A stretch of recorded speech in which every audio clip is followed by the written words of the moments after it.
Alors, bonjour chers compatriotes, je suis monsieur Fouti Boulanga Mouleka.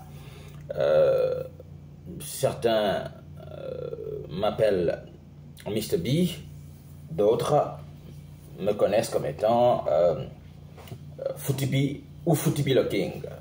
Tout ceci parce que j'ai plusieurs, on va dire, cordes à mon arc qui font que je suis à la fois, dans un premier temps, aujourd'hui officiellement enseignant d'anglais, voilà. Donc, enseignant, quand je dis officiellement, ça veut dire que je suis enseignant d'anglais du second degré au Gabon, donc fonctionnaire, d'après les dernières nouvelles.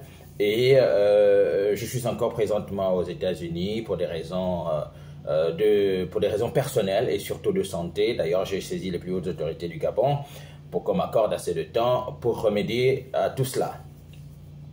Et j'ose espérer que les réponses seront favorables et que lorsque je rentrerai au Gabon, mon poste budgétaire m'attendra. Ça, c'était pour ce qui est du premier point, parce que je tiens à servir mon pays, le Gabon dont je suis véritablement passionné.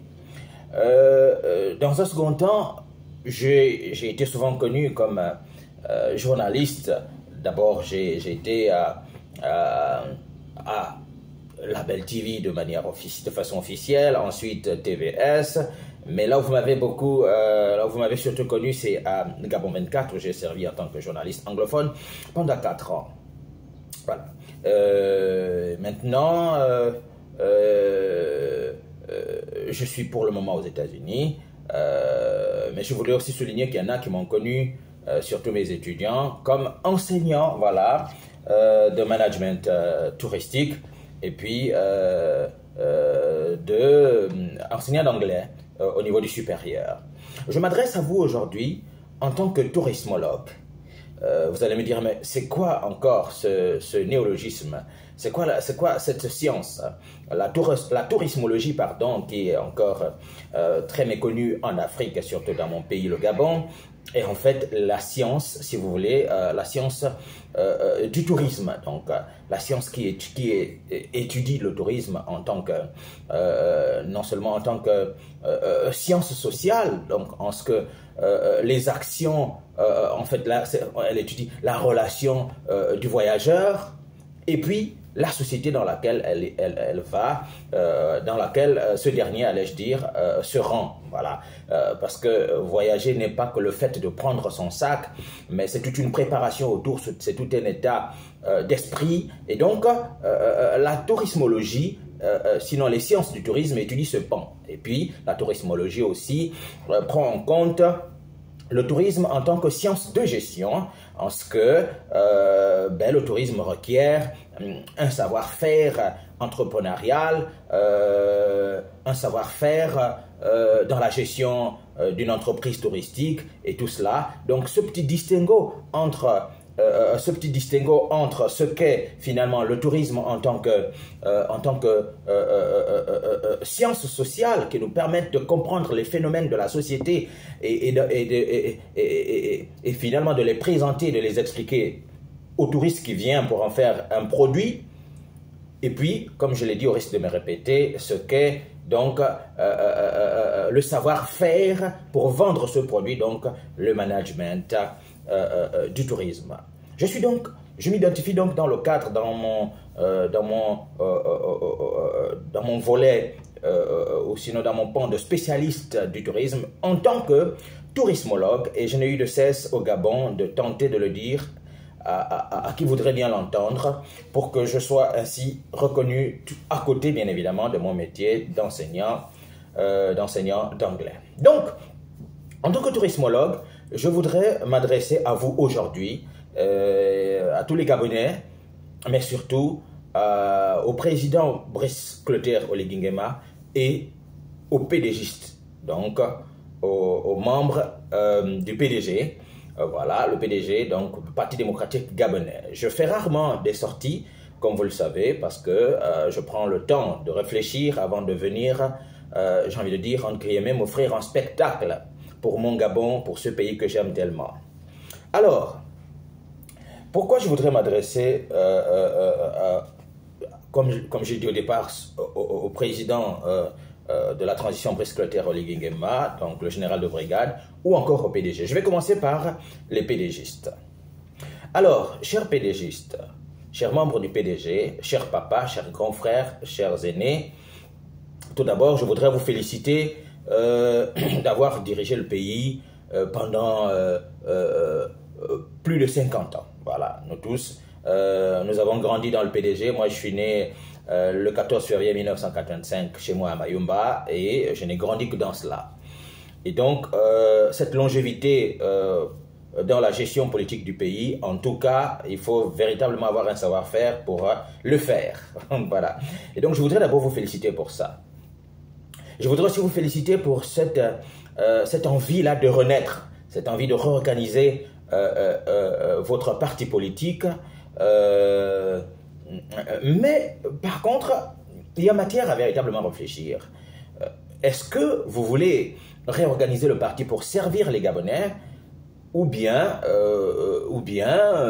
juste pour le plaisir de montrer que ah ben, nous sommes le PDG, nous sommes forts et nous ne pouvons pas accepter de tomber. Je voudrais dire, quelle que soit la raison pour laquelle vous voudriez renaître de vos cendres, comme on le dit, il faut le faire pour le bien du peuple. Alors donc il y a matière à savoir si le PDG renaît, est-ce que c'était la satisfaction du peuple? Si le PDG revient aux affaires, si le PDG, et pourtant les PDGistes sont constitués, sinon sont composés de Gabonais. Hein, c'est aussi, les membres du PDG sont des Gabonais, donc en fait c'est normal en fait que ces derniers aient envie de réorganiser leur parti politique. Cependant, il y a ce goût amer là, que tout le monde, ce goût amer que l'opinion publique partage au Gabon, à savoir que la gestion du PDG, donc la gestion du Gabon par le PDG a été, sinon est, disons-le, a été chaotique. Voilà, a été chaotique. Et donc, un PDG qui va renaître, d'après les observations que je peux voir et entendre depuis les États-Unis où je suis, ça n'arrange pas forcément tout le monde. Voilà. Moi-même aujourd'hui, si je suis aux États-Unis, c'est parce qu'en partie je fais entre guillemets, c'est parce que je fais entre guillemets partie de ceux-là qui ont été victimes du système. Voilà. Pourquoi? Pour deux raisons. C'est en 2016 que j'ai déposé pour la première fois mon dossier au ministère de l'Éducation nationale pour avoir un poste budgétaire en tant que dans le cadre du recrutement direct. Et vous comprenez que le dossier avait disparu. Je l'ai reconstitué en 2019. Et puis c'est au moment où je me retrouve aux États-Unis que j'apprends la bonne nouvelle. Voilà, que bon, voilà, le pays a pensé à toi et donc viens servir le pays. Ok? Je reviendrai avec la grâce de Dieu. Donc je fais partie forcément. Et au-delà de ça, lorsque je travaillais, je vous l'ai dit, hein, à la présidence de la République, hein, j'ai souvent été menacé pour le boulot de journaliste que je faisais. Voilà, il faut le dire clairement. Le reste, vous le saurez au moment venu.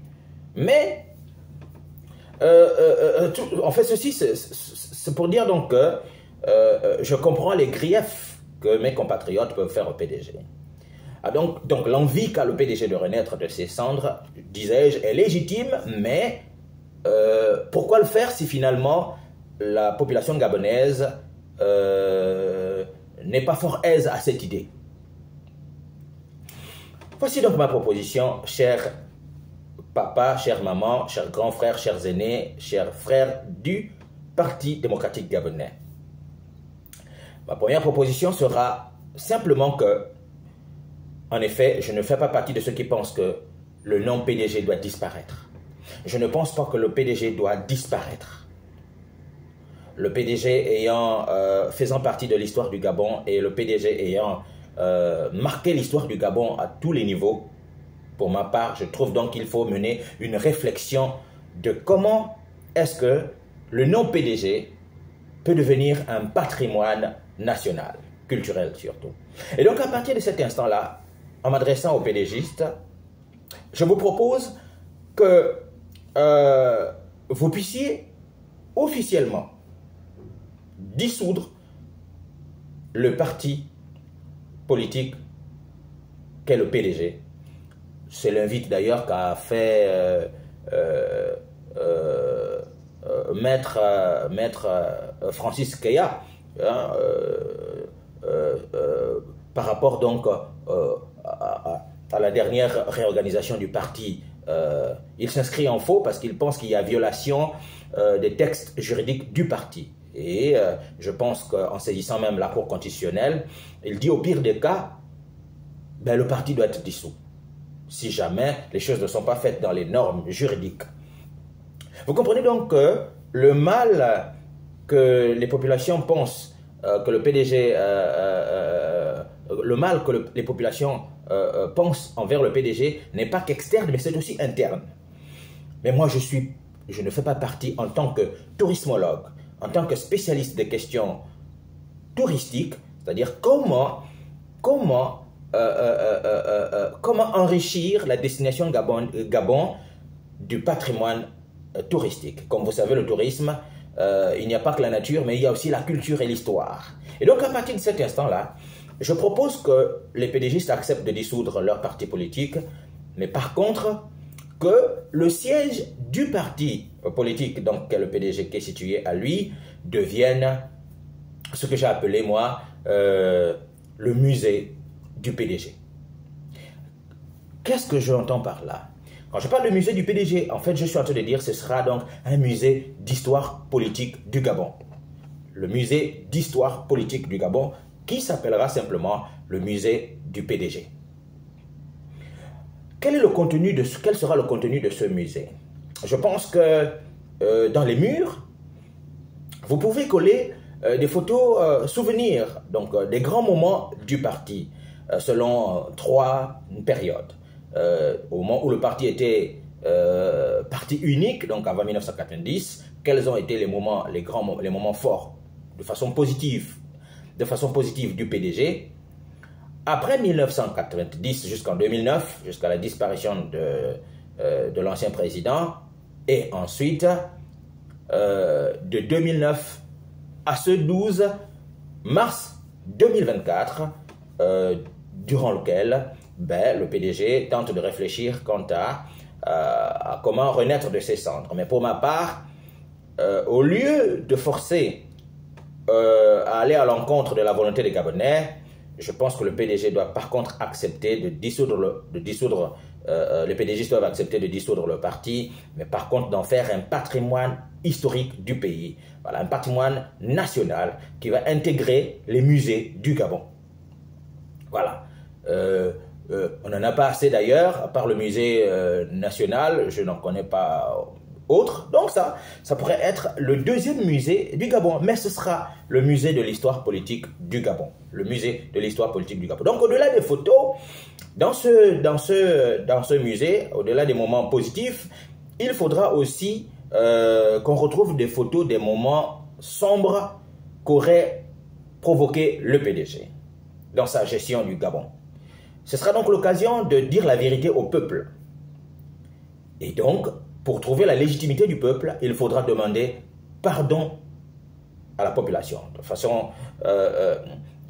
par un point de presse, par exemple, ou bien, oui, il faut le faire, ou lors d'un congrès. C'est-à-dire que le congrès va constituer à dissoudre le parti, mais tout en demandant pardon au peuple. Quitte à ce que vous recréiez un autre parti avec un autre nom, mais le PDG, le siège du PDG doit devenir, selon moi, un patrimoine et donc national, et donc là, un siège, un musée historique, un musée d'histoire politique du Gabon. Et ça s'appellera simplement le musée du PDG. Voilà. Et donc, au-delà des photos qu'on pourra trouver, on pourra aussi trouver tout le patrimoine du PDG. On pourra trouver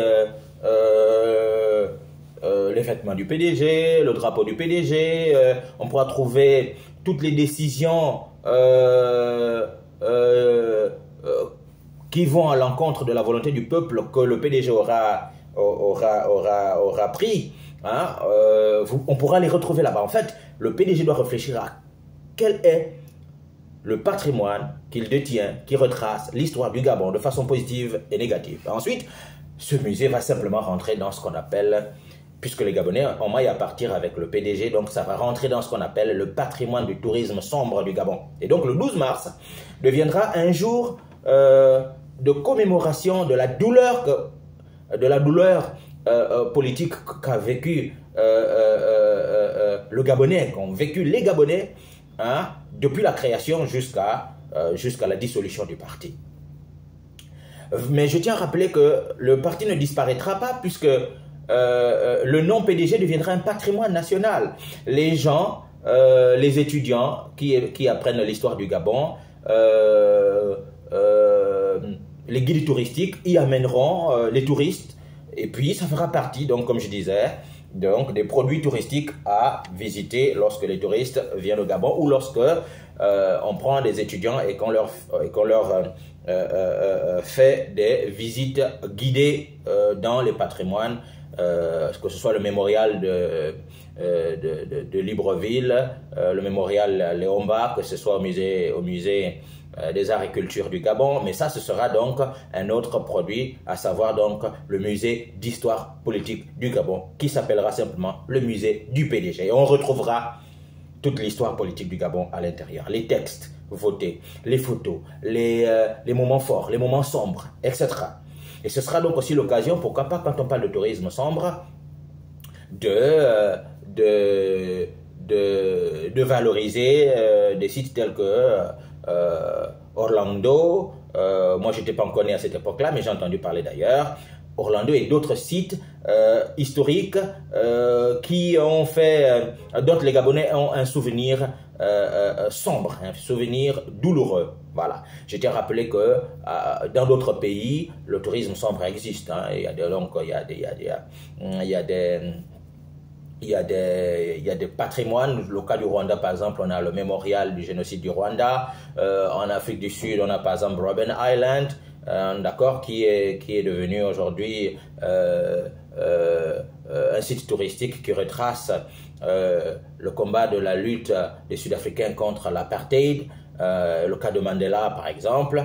On a aussi là par exemple à New York avec ce qu'ils appellent le Ground Zero, qui est donc ce mémorial là en souvenir des attentats du 11 septembre. Donc vous voyez que les produits touristiques ne sont pas que d'ordre positif, mais ils peuvent aussi être d'ordre négatif.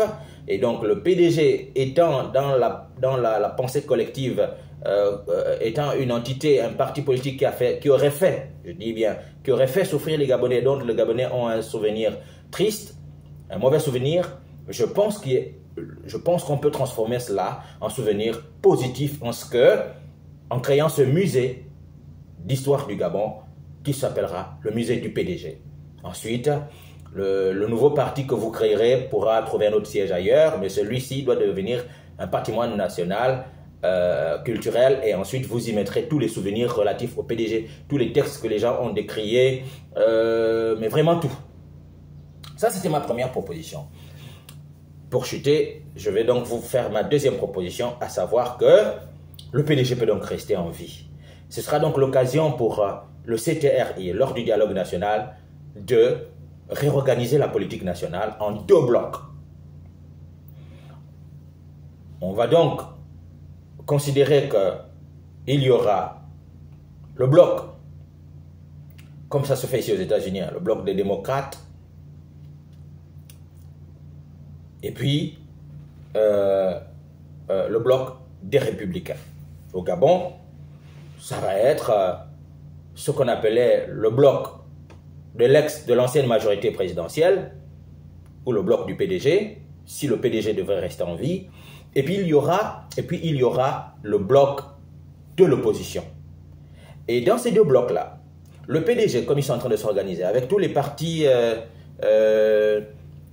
qui sont affiliés à cette institution, vont se débrouiller à voter leur leader, donc le nouveau président du PDG, du parti PDG, au cas où l'idée devrait être que le PDG reste en vie.